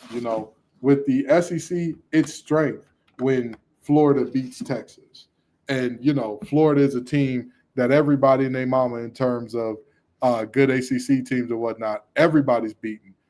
It's strength when Florida beats Texas. It's strength when a Florida team who's about to have no coach beats Texas, or who already doesn't have a coach beats Texas. But in the ACC, it's weakness when NC State beats Georgia Tech because they lost to a coachless Virginia Tech. Well, how does that work? It's strength in the SEC when a team is battling for their life against Mississippi State in the SEC. It's strength that, oh yeah, you get no easy games here. But then it's weakness when Wake Forest beat one of our top contenders in UVA. It's not fair. It's not fair, man. It's really an unfortunate thing. And this is why I keep telling people when folks are screaming about why doesn't Notre Dame join the conference, I'm like, hey guys, even beyond the money thing, right? The most likely conference, the conference that would make the most sense for them to join, since they're already partial members, is the ACC. And look how the committee treats the ACC. What? That's a great point. Signing up for an extra demotion, even if we put the money aside, even if we act like it's college football 26, money don't matter. Everybody gets the same money regardless. Woody-doody-doo. Great. You still run into the problem of how does the world view the ACC, which, we have a contract with ESPN, but even during ACC games, who are all of ESPN commercials about? The SEC. So, it just is what it is.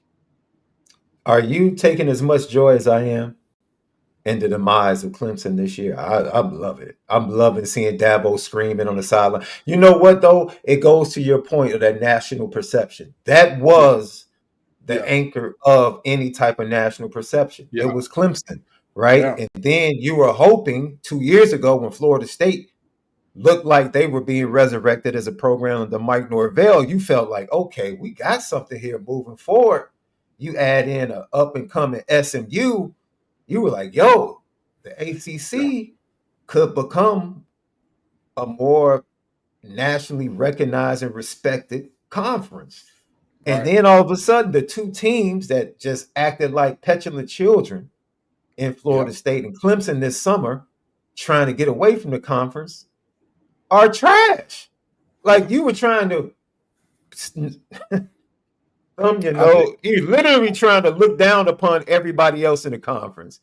And lo and behold, both of you are trash this year. Just straight garbage. It's the most disappointed I have ever been in a two-team compilation in quite some time. But specifically speaking to Clemson, it's a joyous thing in the fact that I have said for a very long time about all these coaches, if you don't want to pay your players, if you don't want to compensate your workforce, go do something else. Go do something else. In this new world, not only do you have to pay your players well, you also, if you want to get the best talent out the portal, got to pay them too. Guess what? You came to them. It's called recruiting. Okay? It's not called it's not anything that implies the player is solely choosing where they want to go by themselves. No, it's you have to go out there and convince that young man, hey, we've got your best interest in mind, brother. Come on with us because we've got your best interest in mind. And right now they cannot do that. They cannot do that. They are struggling to do that. And at the end of the day, all of the ACC as a whole needs to do one thing and one thing only, and it'll be all right. You've got to pump money into these programs.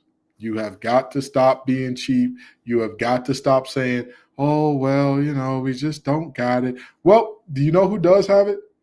All of your competitors that are in the same areas. Florida State and Miami are in the state of Florida. What other conferences are down there? The SEC. They've got Florida right there. You got Georgia right there. You got UCF in the Big 12 right there. Why would you not pay up? Georgia Tech got Georgia right down the street. Either you pay up Either you pay up or your competition who's in the area, Clemson, South Carolina, right down the street. Right down the street. If you don't want to pay up, somebody is going to break that bread. Somebody going to break off that Skrilla. They're going to do what it takes to get to where they got to go. And this applies to all those teams. SMU does a fantastic job in the portal. They do a fantastic job in the portal, and more power to them. Because if they didn't pay up, you got Texas. You got Texas A&M. You got Oklahoma. You got all these teams right in your area saying, yeah. You're not going to make no money over there in Dallas. That's a small little Christian school. What you want to go there for? What's good over there? You've got to pay up. And that goes for all of us. That goes for everybody. North Carolina, NC State, same thing. Virginia Tech, same thing. You can say, nobody's in Virginia Tech's area. But quick question. If you look up all the best players from the DMV, where do they end up going? Do they end up at Virginia or Virginia Tech? Hotbed of talent. Newport News area, where all those players ending up. Hotbed of talent. Where they ending up? Maryland proper, where those players ending up? Are they ending up at, these places? And again, your competition, Maryland, in the Big Ten, right down the street. So the reality of what we're seeing with Clemson, use that portal, spend that money. Use that portal, spend that money.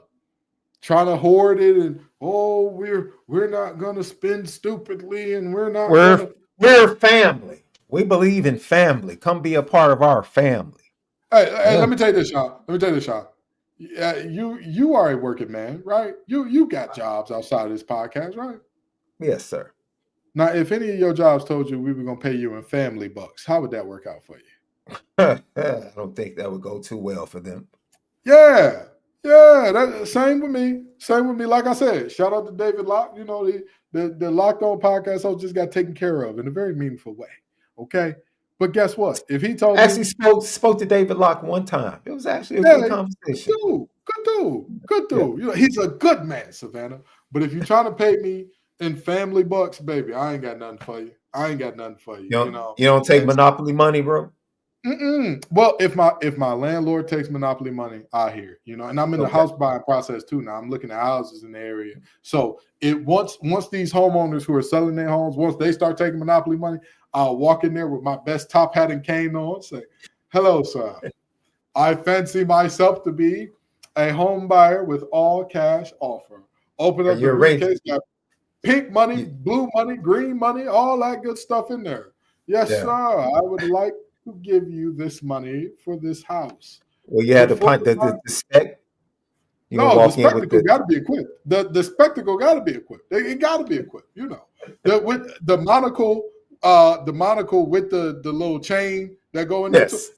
Yes. Well, yes. We do what we must in these tough times, and I'm prepared to make you a very handsome offer of $500,000 Monopoly dollars. But until then. Until I can do that, until I can pay something with some company script, it ain't gonna mean nothing to me. You got to pay me in cold, hard casholas. And that's what these kids are saying. That's what these kids are saying. You can say what you want about, they are 18 years old, and what do they need all that money for? You don't know. When I was 18 and I got my first stipend in college, mama needed to get broke off, sister needed to get broke off, nieces and nephews needed. So here you go. Out of the old college stipends, not out of no NIL, not the new out the old college. You understand? That's what it was. That's just what it was. So, to me, I just think it's a very foolish thing. I think it's a very foolish proposition to try to sell yourself and delude yourself on, well, I'm a family, and any player asking what they can get, they don't belong here. And I'm going to give you one last anecdote about that. The main man that's railed against that for so long, Nick Saban, said, I retired because Miss Terry and I realized all these players are asking, what can they get?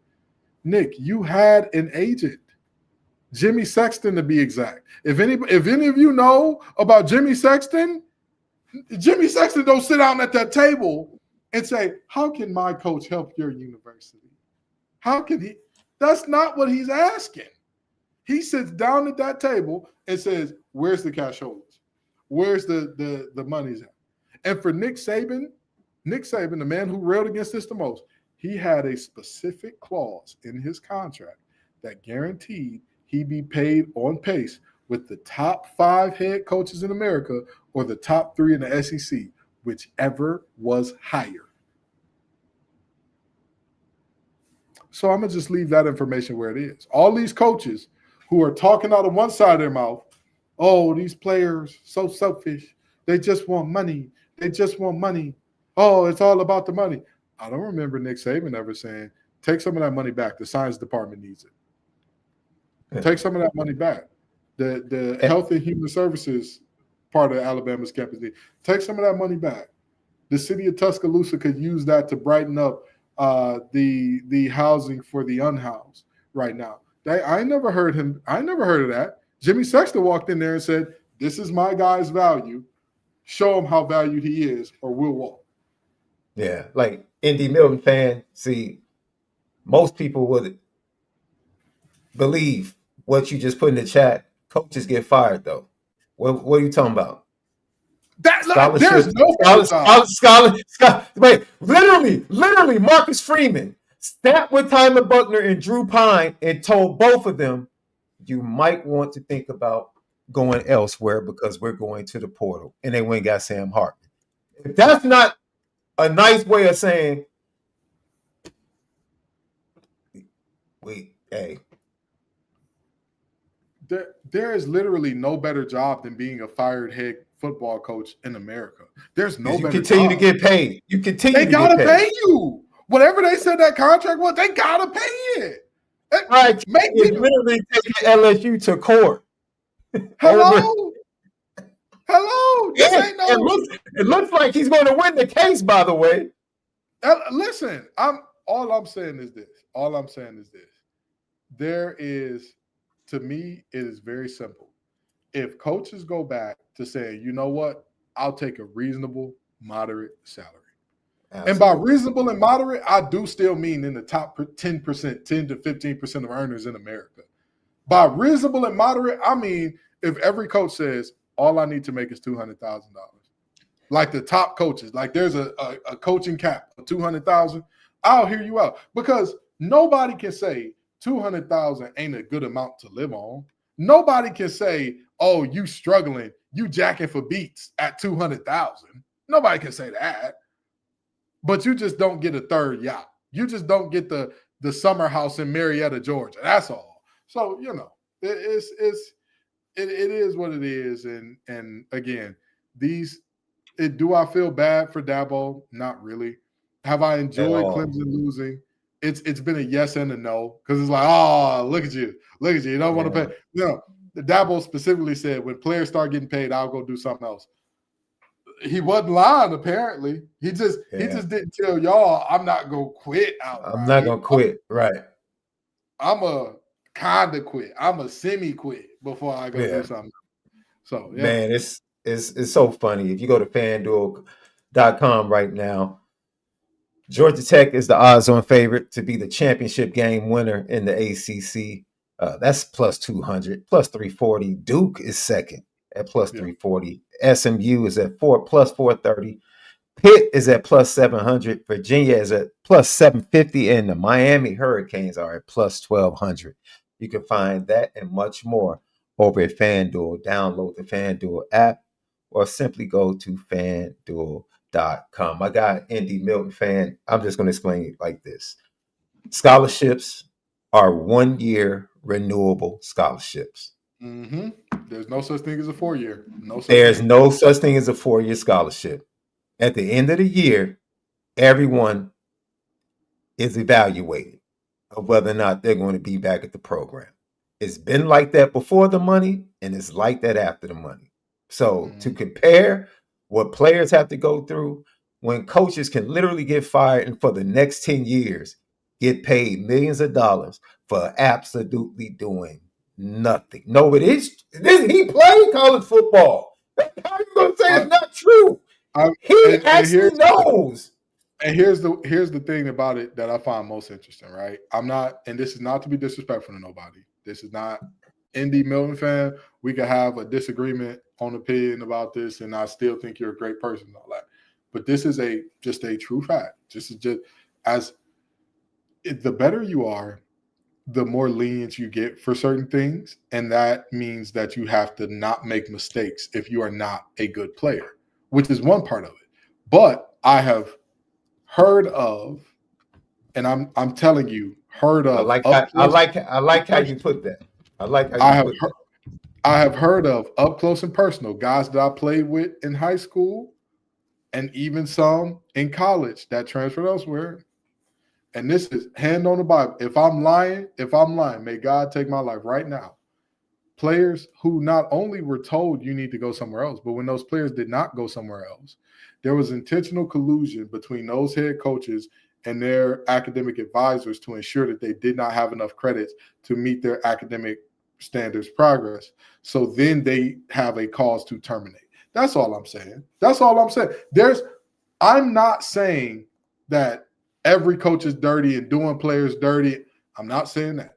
I'm not saying that every coach is undeserving of the money and no coach ever deserves money. I'm not saying that. What I am saying is I think it's deeply hypocritical to say the players are only here for what they can get out of the program when you as a coach don't sit down at that negotiating table and say, what can I give back to the program? That's what I'm saying. More than anything else. If you take away nothing else, if we want to, talk about this splitting apples and oranges about who gets paid what and all that, fine. But at the core argument of what Sean and I are saying, it's that these coaches are making enough to where their kids will never have to work.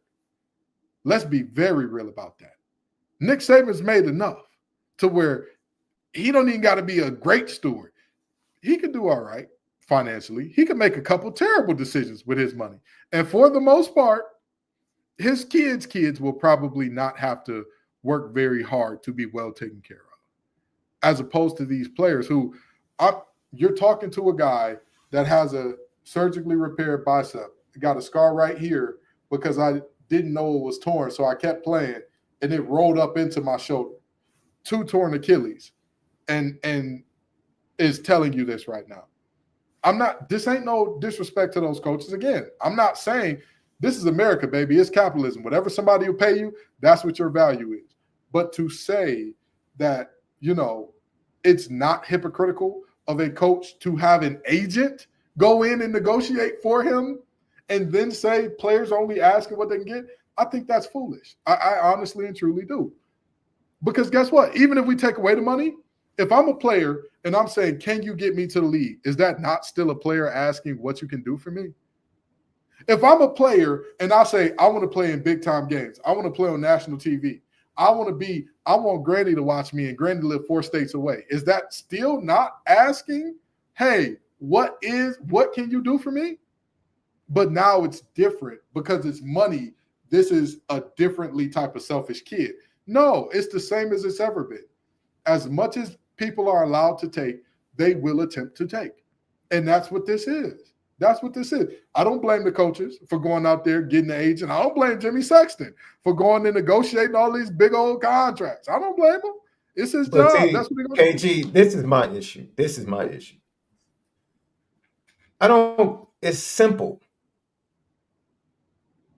People, especially when it comes to people that argue against Notre Dame, being the good stewards they are and being able to survive financially without joining the conference. Right. You can't argue that and stand on that as a Notre Dame fan. In fairness, they had the right to do what they did in a fair market. It was their right. Over 20 years ago, the courts recognized that it was the right of players to be compensated. It doesn't matter what your opinion is. The court said over 20 years ago, it's the right of athletes in all collegiate sports to be compensated for their name, image, and likeness. It was their right.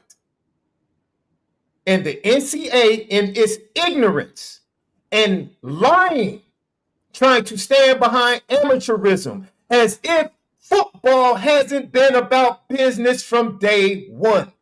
Newt Rockne took trips on the train with his team for business and marketing, not for, oh, we just want to play football. He was building a brand. Yeah. He went to Yankee Stadium to play the academies, to build a brand. He took a trip up to Michigan to play Michigan when they were the #1 program, to build a brand. He went up to Chicago to play the University of Chicago to build a brand. It was business. He was thinking business at the same time as he was coaching a football team. The same time. Both can be done. We can be students, we can educate, we can coach football players, and we can properly compensate people for what they have the right to be compensated for. Mm-hmm. Things are the way they are now because the adults didn't like it and threw a fit.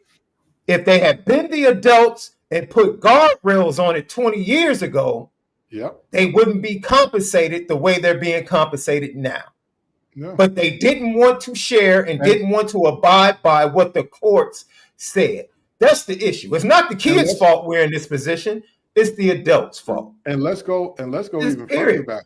And let's go even further back, shall we? When those first shoe deals were rolling in, when Georgetown was paying, when Nike was paying, or when Georgetown was being paid, rather, when Nike was paying out, when Adidas was paying out, when Converse was paying out, when Coca-Cola started paying these coaches, they should have immediately said, now, wait a minute, we need to, because, you know, even the creator of the phrase, and I'm pretty sure he's passed now, but the man who created the phrase student athlete said the NCAA used to be one filing cabinet in one room, and then all of a sudden we grew into, over time, we grew into this massive operation that has thousands of files that are now digital and all that.